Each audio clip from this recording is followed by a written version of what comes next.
Como ya tratamos en los capítulos anteriores, Rafael Escobedo es acusado, condenado y finalmente muere supuestamente suicidado en su celda.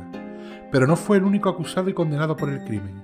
El mismo año que es condenado Rafi, en 1983, se abre un sumario B y son procesados Javier Anastasio y Mauricio López Roberts. Anastasio es apresado y coincide en la cárcel de Carabanchel con Rafi, pero en diciembre de 1987 y tras cumplir el tiempo máximo que una persona puede estar por ley en prisión preventiva, es puesto en libertad. Y es en este punto en el que vamos a narrar uno de los hechos más rocambolescos de todo este caso. Hecho que hará al espectador replantearse muchas cosas sobre este crimen. Pero no dilatemos más y vayamos al quid de la cuestión. Como decía, Javier Anastasio es detenido en 1983 durante la celebración de un bautizo familiar en casa de sus padres, acusándolo de coautor del crimen. Lo llevan a Plaza de Castilla. Días antes de su detención es llevado a la Dirección de Seguridad para diversos interrogatorios. En uno de estos, la policía le comenta que tiene una huella del autor. Le requieren sus propias huellas para cotejar. Finalmente, dicha huella no correspondía ni con las suyas ni con nadie conocido en el proceso, huella que también desapareció del sumario. Según comenta Javier, es presionado por Romero Tamaral para inculpar a Javier de la Sierra. Siempre, en palabras de Anastasio, este le decía que contra él no tenía absolutamente nada, que sabía que ni era culpable ni había estado implicado en el crimen, pero que tenía que hacer una acusación contra el hijo de los marqueses, a lo que Javier se negó, alegando que él no conocía nada al respecto. Las cosas comienzan haciéndose mal desde el principio. Cuando Anastasio es detenido, el periodo máximo de prisión preventiva en España eran 18 meses. Estando este ya en prisión, sale una nueva ley que amplía este periodo hasta los 48 meses y se le aplica ilegalmente, ya que una ley nunca puede ser aplicada con carácter retroactivo. Comienza una serie de recursos hasta llegar al Constitucional, donde lo gana y es puesto inmediatamente en libertad cuando casi había estado los 48 meses. Cuenta que al principio su relación con Escobedo al coincidir en prisión es buena y amistosa, que incluso este se sorprende de verlo en prisión y pregunta el por qué ha sido detenido. Javier le comenta que por culpa de la pistola que él le entregó para deshacerse de ella, y Rafael se compromete a realizar una declaración ante el juez para exculparlo al día siguiente. Finalmente, esta declaración no se realiza por consejo de su abogado y su padre. Esto genera un conflicto entre ellos y comienzan su distanciamiento, llegando incluso a las manos. En un primer momento, todas las pruebas aportadas por el abogado defensor de Javier son admitidas en el proceso, pero durante el mismo se cambia la constitución de la sala y son denegadas. Entre estas pruebas se encuentra una que explica las cicatrices que Anastasio tenía en el brazo y que Romero Tamaral achacaba su implicación, realizándose las mismas al introducir la mano por el hueco que practicaron en la puerta con el soplete para accionar la llave y penetrar en la casa de los marqueses. Pero 5 peritos dermatólogos que analizaron dichas cicatrices dijeron que no existían ningunas marcas que pudiesen coincidir con la acusación. Volvamos a la salida de Anastasio de prisión, la cual se realiza por la orden del Tribunal Constitucional. Se le impone que firme cada 15 días en el juzgado, hasta que se produzca el juicio. Algo que le parece extraño es que al realizar su excarcelación se le entrega su documentación, entre la cual se encuentra el pasaporte. No olvidemos que a una persona acusada de coautor de un crimen, en libertad con cargos, a espera de ser juzgado y además con la posibilidad económica para poder huir, lo primero que se le retira y retiene es el pasaporte. Pues como podemos ver, en este caso no fue así.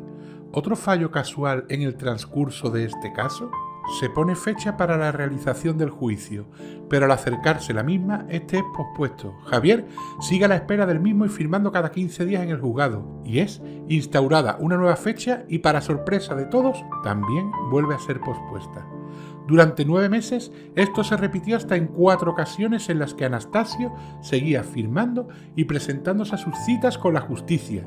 Según comenta, estos aplazamientos no son puestos en su conocimiento de la forma que dicta la ley, ya que la misma cita que deben ser comunicados a las partes 2 meses antes. Según él, incluso en una de las ocasiones se lo avisaron con solo 2 días de antelación.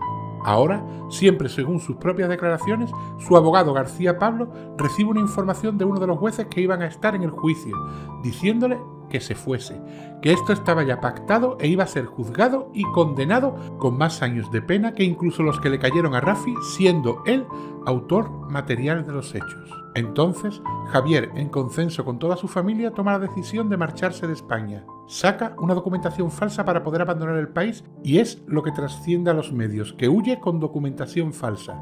Cosa que desmiente, ya que al final, aun teniendo estos documentos, decide marchar del país con su documentación oficial sin experimentar ningún tipo de problema. Es más, dicha documentación es sellada y consta que dice la verdad. Primeramente se traslada a Brasil, a Río de Janeiro. Para poder costearse la vida, usa el dinero que obtiene por la venta de una vivienda que tenía a su nombre en Cataluña. Cuando pisa suelo brasileño, al principio piensa que será arrestado a los 3 días y que su huida durará muy poco. Se instala en un hotel discreto en Ipanema, se asienta y obtiene un pasaporte falso para poder abrir cuentas bancarias y poder actuar sin levantar sospechas. Alquila un apartamento y va moviéndose por el país para no estar muy localizable. Se termina instalando en un pueblo pequeño y pesquero llamado Bucios, donde vivían muchos exconvictos.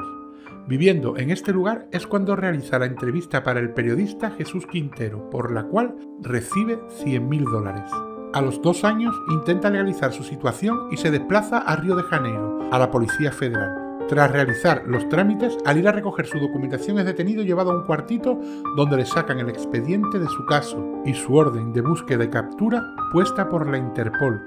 Cuando piensa que va a ser detenido y será extraditado, la policía le dice que no pasa nada, que puede marcharse. Tras salir de allí, Javier comienza a pensar que todo es muy extraño y que parece ser que no quieren detenerlo, así que en un acto de bravuconería se traslada al consulado español para renovar su pasaporte y tras revisar sus datos es citado para el día siguiente y se le entrega su pasaporte renovado y en regla, es más, dejando constancia en el propio consulado de su dirección, por lo que estaba totalmente localizable y nunca fueron a detenerlo. La agencia F de Noticias, en el mismo momento que Anastasio renueva su pasaporte, saca una primicia en la cual pone que Javier Anastasio es localizado en el consulado de España en Brasil. Al día siguiente, F saca una nueva noticia en la cual dice que la Audiencia Nacional pide la inmediata detención y extradición de Javier Anastasio.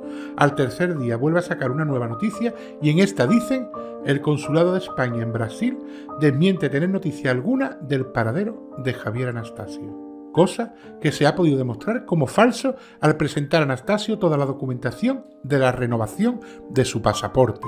Pero no penséis que todo termina aquí. Tras sus correrías por Sudamérica, visita y se queda a vivir en distintos países, México, Argentina, etc. Y en todos los que se asienta, renueva su pasaporte y se inscribe como ciudadano español en los consulados españoles de dichos países. Pero sigamos con las cosas increíbles que le suceden a este personaje durante toda su fuga. Su novia y su hermano se trasladan a su casa a vivir con él y su familia iban a visitarlo asiduamente, por lo que para cogerlo solo había que seguir el rastro tan enorme que iban dejando sus familiares. Y para los que piensan que esta forma de comportarse de las autoridades sobrepasa lo extraño, tranquilos, aún hay más.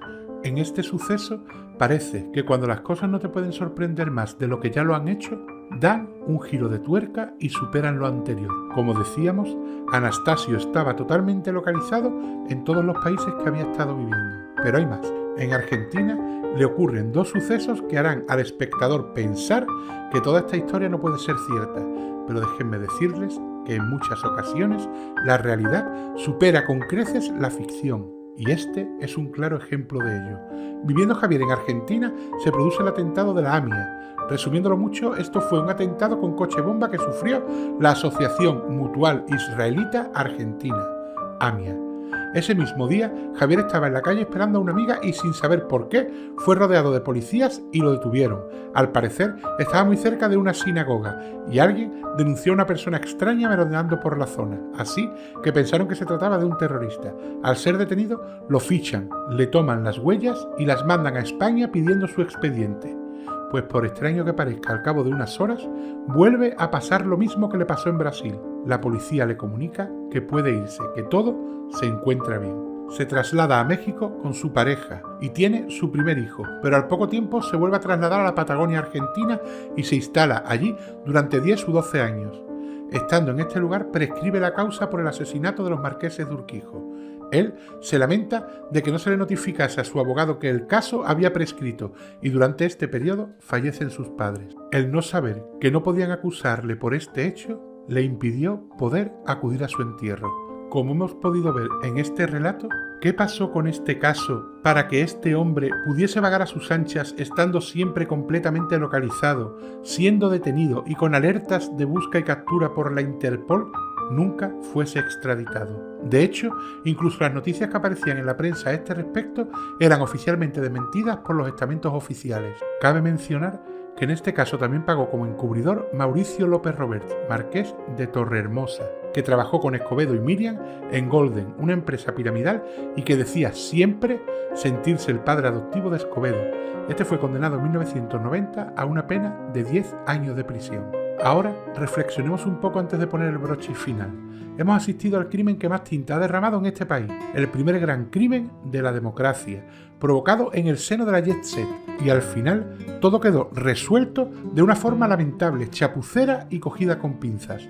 La única persona que pagó por el asesinato fue Rafael Escobedo, con una acusación sostenida por una pistola, unos casquillos, una declaración manuscrita y un informe forense que desaparecieron del sumario en el momento del juicio, por lo que no existía ninguna prueba que lo inculpase en el crimen, y finalmente falleció en un extraño suicidio por ahorcamiento en su celda, suicidio que no dejó en su cuerpo ningún rastro del mismo, pero sí cianuro en su organismo, pero que tras solicitar una segunda autopsia, el actual ministro del Interior, Grande Marlaska, que entonces era el juez que llevaba el caso, tuvo a bien desestimarla y dar por bueno el suicidio como causa de la muerte.